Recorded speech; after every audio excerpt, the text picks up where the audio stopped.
আচ্ছা, শুরু করা যাক। আজকের এই বিশ্লেষণে আমরা দারুণ একটা বিষয় নিয়ে কথা বলবো। মানুষের মনস্তত্ত্ব আর ভুলভাল অর্থনৈতিক পরিকল্পনার এর চেয়ে ক্লাসিক উদাহরণ বোধহয় আর হয় না। হ্যাঁ, আমরা সেই বিখ্যাত গোয়ালিনী আর তার দুধের কলসির গল্পটার কথাই বলছি। ভাবছেন এ তো স্রেফ বাচ্চাদের গল্প? একদমই না। এর ভেতরে লুকিয়ে আছে আগাম প্রত্যাশা, মানে ওই যে আগাম ভেবেই খুশি হয়ে যাওয়ার মনস্তত্ত্বের এক গভীর পাঠ। এই আধুনিক যুগেও তা সে নতুন কোনো স্টার্টআপের বিজনেস প্ল্যান হোক বা শেয়ার বাজারের ইনভেস্টমেন্ট, আমাদের মস্তিষ্ক কেন বারবার ঠিক একই ফাঁদে পা দেয়, তার উত্তর কিন্তু এই পুরনো গল্পটাতে দিব্যি লুকিয়ে আছে। একটা মজার ব্যাপার খেয়াল করেছেন কি? এমন কোনো প্ল্যান যেটা এখনও বাস্তবে ঘটেইনি, সেটা নিয়ে ভেবেই কখনো কি মনে হয়েছে যে সাফল্যটা একেবারে হাতের মুঠোয় চলে এসেছে? আমাদের মানব মস্তিষ্কের এটা একটা অদ্ভুত খেলা। অনেক সময় স্রেফ ভবিষ্যতে পাওয়ার কথা ভেবেই আমাদের ব্রেন এমনভাবে সেলিব্রেট করতে শুরু করে যেন সম্পদটা এখনই পকেটে ঢুকে গেছে। ব্যাপারটা হলো, ওই ডোপামিন হরমোন মস্তিষ্কে এমন এক অনুভূতির জন্ম দেয় যা বাস্তব অর্জন আর নিছক কল্পনার মধ্যকার পার্থক্যটাকেই একদম ধুয়ে মুছে সাফ করে দেয়। এই আগাম কল্পনার মায়াজাল আসলে কিভাবে তৈরি হয় আর দিন শেষে তার বাস্তব পরিণতিটাই বা কী দাঁড়ায়, সেটাই আমরা আজ গভীরে গিয়ে দেখব। পর্ব ১, গোয়ালিনীর যাত্রা এবং তার একটিমাত্র সম্বল। চলুন গল্পের শুরুটা একটু দেখা যাক। তো গল্পের প্রধান চরিত্র আমাদের এই গোয়ালিনী। সে তার প্রতিদিনকার রুটিন মেনেই বাজারে যাচ্ছে দুধ বিক্রি করতে। কাজটা শুনতে খুব সাধারণ মনে হলেও অর্থনীতির ভাষায় এটি একটি বেসিক ইকোনমিক অ্যাক্টিভিটি। এখন তার বর্তমান বাস্তবতার দিকে যদি একটু নজর দিই, দেখা যাবে তার কাছে স্রেফ একটাই বাস্তব সম্পদ আছে। আর সেটা কি? মাথার ওপর অত্যন্ত সাবধানে ব্যালেন্স করে রাখা এক বড় কলসি দুধ। ব্যাস, এই একটা মাত্র কলসি হলো তার বর্তমানের একদম সলিড মূলধন। কিন্তু একটু গভীরভাবে ভাবলেই বোঝা যায় এই সম্পদটা বাস্তবে ঠিক কতটা নড়বড়ে।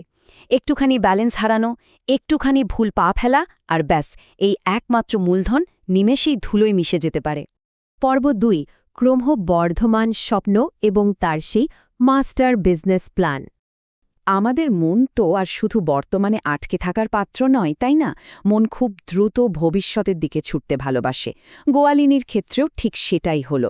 সাধারণ একটা হাঁটার পথ মুহূর্তের মধ্যেই পাল্টে গেল আস্ত একটা মানসিক বিজনেস প্ল্যানে। এই ধারাবাহিক অর্থনৈতিক স্বপ্নের ধাপগুলো খেয়াল করলে দেখবেন এর প্রতিটা ধাপ কিন্তু আগের ধাপের ১০০% সাফল্যের ওপর পুরোপুরি নির্ভরশীল। প্রথমে দুধ বিক্রি, তারপর সেই টাকা দিয়ে উঠানের জন্য মুরগির ছানা কেনা, এরপর ছাগল, আর সবশেষে আর একটা আস্ত গরু। এটা আসলে একটা লিনিয়ার গ্রোথ মডেল, যেখানে সম্ভাব্য কোনো ঝুঁকির বা রিস্কের হিসেবই করা হয়নি। আজকের দিনের ইনভেস্টমেন্টের ভাষায় একে অনায়াসে বলা যায় ওভার লেভারেজড বা অতিরিক্ত ঝুঁকিপ্রবণ পোর্টফোলিও, যেখানে স্রেফ একটা ছোট্ট ভুলের কারণে পুরো কাঠামোটা তাসের ঘরের মতো ভেঙে পড়তে পারে। এখানে এই ১০০ সংখ্যাটা কিন্তু দারুণ ইন্টারেস্টিং। একটা মাত্র দুধের কলসি থেকে সরাসরি ১০০টি মুরগির ছানায় জাম্প, এটা কিন্তু পরিকল্পনার প্রথম বড় একটা লাফ, এবং বেশ উচ্চাকাঙ্ক্ষী। গল্পে আছে গোয়ালিনী ভাবছে এই ১০০ ছানা তার বাড়ির উঠানে দিব্যি বড় হবে আর বাজারে একদম চড়া দামে বিক্রি হবে। ঠিক এই পয়েন্ট থেকেই প্রত্যাশার পারদ তরতর করে উপরে উঠতে শুরু করে, আর কনফিডেন্স লেভেলও হয়ে যায় বহুগুণ। বাস্তবে মুরগি পালতে গেলে তো রোগবালায়, শেয়ালের উপদ্রব, কত রকম ঝুঁকি না থাকে। কিন্তু কল্পনার এই রঙিন জগতে কোনো লস বা লোকসানের জায়গায় নেই, আছে কেবলই প্রফিট। আর এই উত্তেজনার রেশ কাটতে না কাটতে পরবর্তী টার্গেট, দুটি ছোট ছাগল কেনা। ওই যে মুরগি বিক্রির কল্পিত লাভ, সেখান থেকেই এই ছাগল কেনা হবে আর কাছের ঘাস বনে চড়িয়ে তাদের বড় করা হবে। আরও বড় মুনাফার আশায় এই নেক্সট ইনভেস্টমেন্টের কল্পনা চলছে। এটা খুব চমৎকারভাবে তুলে ধরে যে কিভাবে আমাদের মন খুব সহজেই একটা অনুমানভিত্তিক সাফল্যের উপর ভর করে পরবর্তী সাফল্যের বিশাল ইমারত তৈরি করে ফেলে। সাইকোলজির ভাষায় একেই বলা হয় প্রেডিকশন অপটিমিজম বা অতিরিক্ত আশাবাদ, যেখানে আমরা অবচেতনভাবেই বিশ্বাস করে ফেলি যে আমাদের প্ল্যানের প্রত্যেকটা অংশ একদম ঘড়ির কাঁটার মতো পারফেক্টলি কাজ করবে। আর এটা হলো সেই প্রত্যাশিত সম্পদের একদম চূড়ান্ত চূড়া। ছাগল বড় করে বিক্রি, তারপর আরেকটা গরু কেনা, তা থেকে আরও বেশি দুধ পাওয়া, এবং সবশেষে বিপুল পরিমাণ টাকা আয় করার এক দারুণ চক্র। এই ক্রমবর্ধমান কল্পনার জাদুতে গোয়ালিনীর ফিজিক্যাল রিয়াকশনও শুরু হয়ে গেল। খুশিতে সে লাফিয়ে আর নেচে উঠতে শুরু করল। ভাবুন অবস্থা। চিন্তার জগতে সে তখন রীতিমতো একজন অত্যন্ত সফল বিলিয়নিয়ার টাইপ ব্যবসায়ী। ব্রেন তখন ভবিষ্যতের সেই বিশাল সম্পদকে এমনভাবে সেলিব্রেট করছে যেন সেই টাকা এখনই তার ব্যাঙ্ক অ্যাকাউন্টে ক্রেডিট হয়ে গেছে। পর্ব ৩, আকস্মিক বাস্তবতা এবং সেই ভঙ্গুর স্বপ্ন। কল্পনা আর বাস্তবতার এই যে আকাশ-পাতাল ফারাক, এটাই কিন্তু একটা আসন্ন বিপর্যয় সিগন্যাল দিচ্ছে। একটু ভেবে দেখুন, একদিকে রয়েছে মাথার উপরে সেই একক অত্যন্ত ভঙ্গুর সম্পদ, মাত্র 1 কলসি দুধ, আর ঠিক উল্টো দিকে মনের ভেতর তৈরি করা বিশাল কিন্তু ভিত্তিহীন এক সাম্রাজ্য, মুরগি, ছাগল, গরু আর কারি কারি টাকা। আজকের দিনের অনেক হাইপ তোলা স্টার্টআপ বা কোম্পানির সাথে এর দারুণ মিল পাওয়া যায়, যাদের পকেটে থাকা আসল ক্যাশের চেয়ে কাগজে কলমে ভ্যালুয়েশন থাকে আকাশ ছোঁয়া। কল্পনার এই বিলাসবহর রথটা যখন সুপারসনিক স্পিডে এগোচ্ছিল, ঠিক তখনই হঠাৎ একটা হোঁচট, সব কিছু একেবারে থমকে গেল। ঠিক এই জায়গাতেই সমস্ত উড়ন্ত কল্পনা বাস্তবতার রুক্ষ মাটিতে সজোরে আছড়ে পড়ে। স্রেফ একটা ভুল পদক্ষেপ, একটুখানি অসতর্কতা, আর নিখুঁতভাবে সাজানো ওই বিশাল বিজনেস প্ল্যান চোখের পলকে পুরোপুরি থেমে যায়। এর পরের দৃশ্যটা সত্যি খুব করুণ।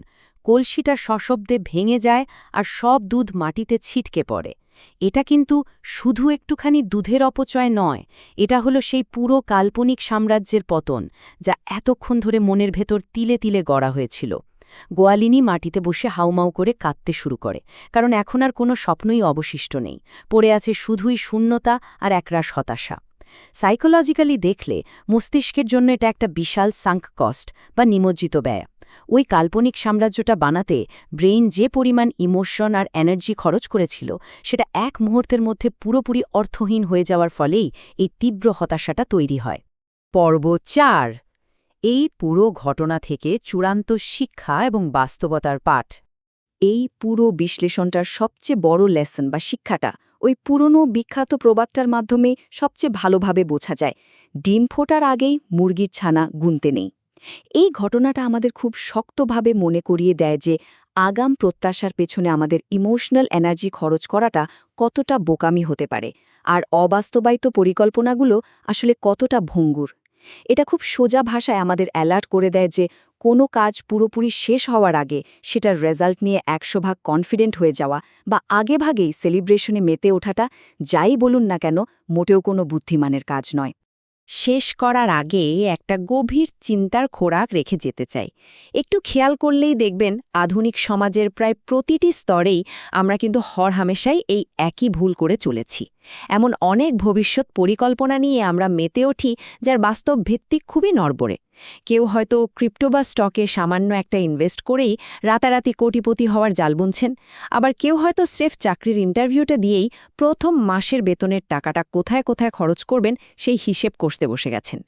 আজকের এই বিশ্লেষণটি সেই সব অতিরিক্ত প্রত্যাশা আর আগাম কল্পনার বিপদ সম্পর্কে আমাদের সবাইকে আর একটু সতর্ক থাকার কথা মনে করিয়ে দেয়।